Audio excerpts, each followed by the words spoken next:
नमस्कार दोस्तों, आज के हमारे इस वीडियो में हम आपके लिए जया एकादशी व्रत की पौराणिक कथा लेकर आए हैं। एक समय भगवान श्री कृष्ण और युधिष्ठिर महाराज के बीच अत्यंत महत्वपूर्ण संवाद हो रहा था।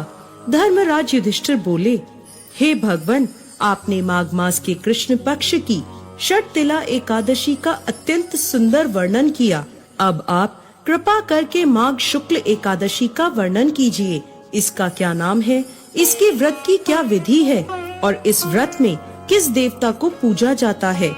भगवान श्री कृष्ण कहते हैं, हे राजन, इस एकादशी का नाम जया एकादशी है। इसका व्रत करने से मनुष्य ब्रह्म हत्या आदि पापों से छूटकर मोक्ष को प्राप्त होता है तथा इसके प्रभाव से भूत पिशाच आदि योनियों से मुक्त हो जाता है। इस व्रत को विधि पूर्वक करना चाहिए। अब मैं आपको पद्म पुराण में वर्णित इसकी महिमा की एक कथा सुनाता हूँ। ध्यान पूर्वक सुनिए। कई वर्षों पूर्व स्वर्ग लोक में राजा इंद्र राज्य करते थे। उनके लोक में सभी देवगण प्रसन्न थे। परिजात पुष्पों से लदे नंदन वन में एक दिन देवराज इंद्र सोमरस का पान कर रहे थे। अप्सराएं उन्हें प्रसन्न करते हुए नृत्य प्रस्तुत कर रही थीं और कई गायक सुंदर संगीत प्रस्तुत कर रहे थे। मुख्य संगीतज्ञ चित्रसेन अपनी पत्नी मालिनी और पुत्र माल्यवान के साथ वहां उपस्थित थे। वहां एक पुष्पवती नाम की अप्सरा भी थी जो माल्यवान की तरफ आकर्षित हो गई।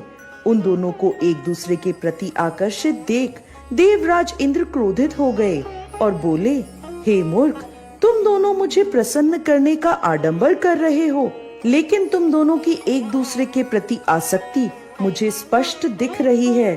इस भरी सभा में तुम दोनों ने मेरा अपमान किया है। मैं तुम्हें श्राप देता हूँ।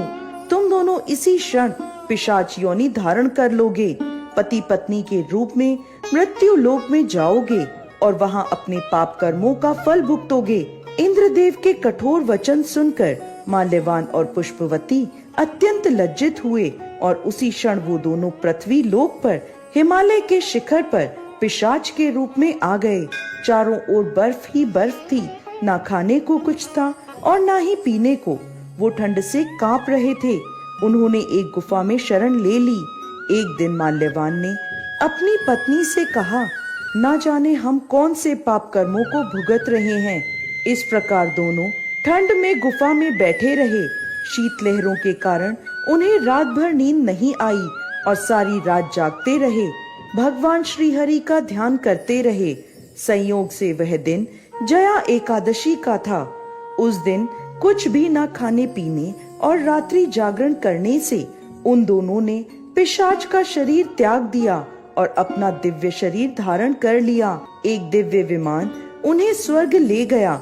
उन्हें देखकर देवराज इंद्र आश्चर्य में पड़ गए और पूछने लगे, तुमने ऐसा कौन सा पुण्य किया है जो तुम्हें मेरे इस श्राप से मुक्ति मिल गई। तब माल्यवान बोला, हे राजन, यह तो भगवान श्रीहरि की कृपा से हुआ है। हमने अनजाने में उनकी प्रिय जया एकादशी का पालन किया, जिससे हमें यह दिव्य शरीर प्राप्त हुआ है। यह सुन इंद्रदेव बोले, श्रीहरि की भक्तिमय सेवा से मैं तुम्हें स्वर्ग में पुनः स्थान प्रदान करता हूँ। इसलिए मनुष्यों को इस परम कल्याणकारी जया एकादशी का निष्ठा और श्रद्धा पूर्वक पालन करना चाहिए। इस दिन किया गया उपवास जीवात्मा को वैकुंठ की प्राप्ति करवाता है। जो भी व्यक्ति इस कथा का श्रवण या पठन करते हैं, उन्हें अग्निष्ठोण यज्ञ का फल प्राप्त होता है। जय श्री हरि विष्णु।